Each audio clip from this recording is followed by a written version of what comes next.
and all eyes were on her. The men found her captivating and the wit hateful. With a smile she said, "Thank you all for coming to celebrate Christian's 70th birthday. I hope you will join us again when he turns 90 and 100. A few simple words drew cheers and applause from the crowd. Standing at the front leaning on his cane, Christian couldn't contain his smile. Being Christian's daughter-in-law is the proudest thing in my life.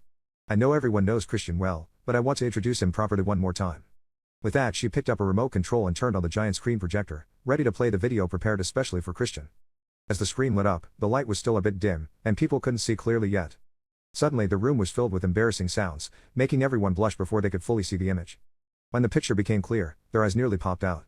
Some guests were so shocked that they dropped their glasses. On the screen a woman was having sex with two men. The entire room was stunned. Matilda was utterly shocked and shouted at the screen, "Oh my Lee!" Christian staggered to falling straight backward. "Mr. Barry!" The butler Jeffrey Thompson rushed with the servants to steady Christian and gave him a hard pill. "Christian!" Matilda ran over to support him. "Don't be angry, Christian. This is all my fault.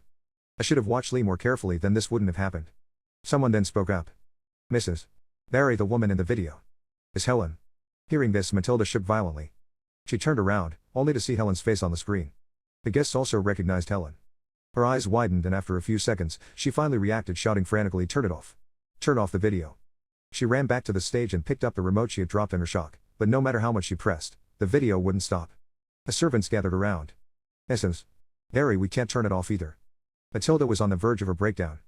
Hundreds of guests watched the chaotic scene with amused expressions. Helen. Matilda was nearly hysterical, then suddenly screamed, "Lee, it must be Lee." She shouted again, "Lee, where are you? Mom, are you looking for me?" Lee stepped out from the crowd and walked towards Matilda. She wore a simple yet elegant champagne-colored dress. Her long soft hair reached her waist, and her delicate features and beautiful skin made her look like a doll. Matilda raised her hand and delivered a harsh slap. Lee fell to the ground, holding her face as she looked up. Matilda's high heel nearly stepped on Lee's face.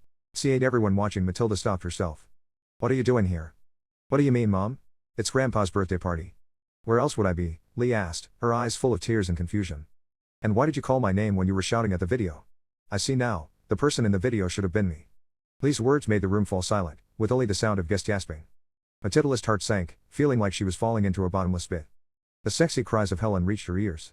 She frantically shouted at the servants, "Turn off the video. Go save Helen." The butler and the servants replied, "Mrs. Barry, we've searched everywhere and can't find her." The fifth floor.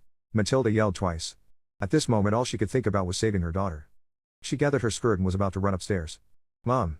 Lee got up and grabbed her hand. "How do you know she's on the 5th floor?" Lee's swollen face bore the marks of 5 fingers and a cut that was bleeding. No one saw that Lee had deliberately scratched herself with her ring when she held her face. Even Matilda thought the cut was from her ring. Lee drew pity and sympathy from those around her. Her question also woke up the guests to the situation. Matilda's eyes widened with shock and fear. Lee felt completely different now. Before, she never dared to look Matilda in the eye or even speak to her. Now she dared to question her, each word hitting hard. Matilda wanted to strangle her, but she had to hold back. "Lee, at a time like this, instead of thinking of saving your sister, you're causing trouble here. I'm so disappointed in you."